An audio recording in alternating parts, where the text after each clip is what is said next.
We are taking a bee's eye view of our gardens here at Natureworks today for Pollinator Week.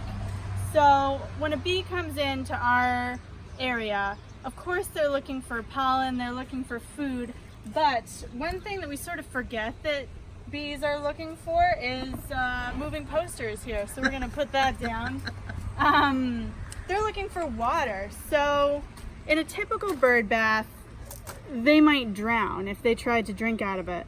But this one that we have here is stepped down so that the bees can drink at the step without falling in. So that's an important thing to provide for bees and other pollinators who come to your yard. And it's really light, so it's easy to change and clean. They're also looking for a home, a place to lay their eggs in. And 30% of our native bees are cavity nesters, which means that they want a tube or some sort of hole to lay their eggs in. The other 70% of our bees are ground nesters. So they're looking for loose, open ground that they might form their hole or their nest in. So it's okay to have a little bit of uncultivated, loose, sandy ground in your yard. That provides some habitat for them. But for the cavity nesters, we've got these kinds of bee houses where they'll lay their eggs in these tubes along here, and you can open it and look at it or not, up to you. So let's talk about the food that they're looking for. So let's go over here to the end of this table. Some of our native bees emerge really early in the spring. It's still cold out, there's not much going on. So something that is really important to plant for them are early blooming trees and shrubs. And this is a pussy willow shrub. It's a Salix discolor. So these shrubs get catkins that the bees will get the pollen from, and it's a great early source of food for them. And you can keep this trimmed to a smaller size if you want, or you can let it grow into a really large shrub, up to you. Another early food source are actually rhododendrons and azaleas. This was a gorgeous, like purple blue rhododendron that the bees definitely swarmed while it was in flower. Something that bees are really going nuts for right now is a winterberry. It gets these tiny, cute white flowers, and if you just stand near a winterberry at this time while it's blooming, you see so many hoverflies and bees and wasps and all different kinds of pollinators coming for these flowers. So Ilex verticillata winterberry is something that pollinators love around now, mid-June. Zizia? People say, well, what was swallowtail caterpillar's initial food before dill and parsley and everything got here? It was Zizia. This forms a really pretty yellow flower that my finger's covering right now. There you go. That hoverflies and other small insects will really love. So the swallowtail butterflies will eat the Zizia foliage, and then once the flower comes out, pollinators will feed off of the nectar in there. So if you don't have sun, if you have a shady area, that's totally fine too. You've got plenty of options to feed the pollinators. One great one is foxglove.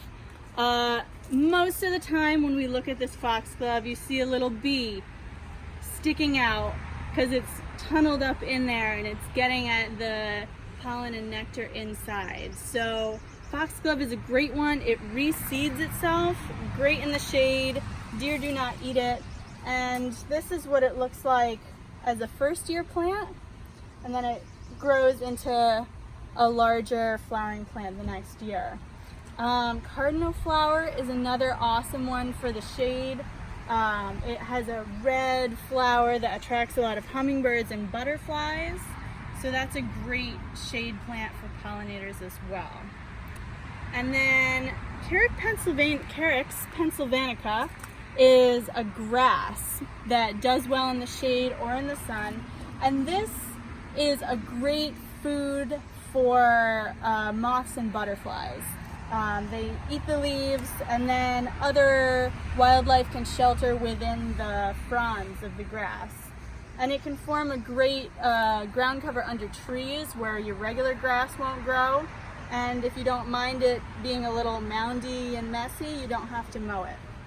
Another lawn alternative is this Fragaria virginiana.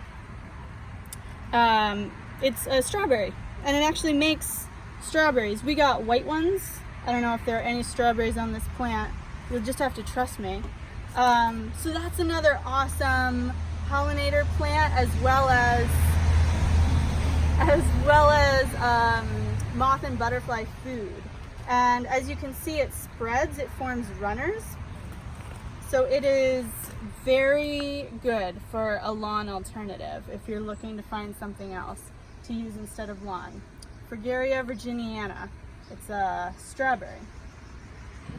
Let's go over to the vegetable garden. You can support pollinators in your vegetable garden too. This is comfrey. So this is an amazing plant. We have it in our parking lot vegetable garden, and it gets huge, and it gets these blue bell-like flowers that bees are in all the time. And you can cut it down and it comes back, and these leaves are great if you chop them up, add them to your compost. They activate your compost, or you can just cut off the leaf and lay it down on top of your vegetables as mulch, and it sort of adds a little extra fertilizer. The leaves are very nutritious. A vegetable I found that attracted a lot of bees was tomatillo. They just love these flowers. So if you eat tomatillo, that's great. You can grow it. And if you don't eat tomatillo, you could just plant one of these, and it attracts so many bees and bumblebees. Oh, there's a little fly on it right now. To your garden. It gets big like a tomato. But if you wanted to get that extra pollinator attractant in there, a tomatillo is a really great thing to do. Lavender, million bees on that in the middle of the summer, so that's a really great one, as well as nasturtium. I love planting this on the edge of a vegetable bed, and it kind of leans over and forms this mound, and I see a lot of bees going into the nasturtium flowers as well. And you can eat it. I'm not going to do it here. Nancy's done it in the past. She takes a flower and eats it, but I'm not going to do that because we're selling this one, and I just can't eat it. All right. So support our pollinators. That means bees. It also means flies. There are so many different kinds of flies that also pollinate things, and they're not as efficient as bees with pollination, but they're also a really important pollinator. Butterflies, beetles, bats, all these things are pollinators. If you're watching this in real time, on June 20th, the Connecticut Horticultural Society is hosting Doug Tallamy. I believe it starts at 6:30, ice cream social, and then at 7 or 7:30 the talk starts. So if you go on the Connecticut Horticultural Society's website, you can find out more about Doug Tallamy coming to talk. He's an excellent source of information for pollinators, moths and butterflies, and so on. And come down to Natureworks. We have some activities going on for Pollinator Week, and follow the pollinator signs around our benches, and you'll be able to see what plants really support pollinators. So come on into Natureworks and support the pollinators.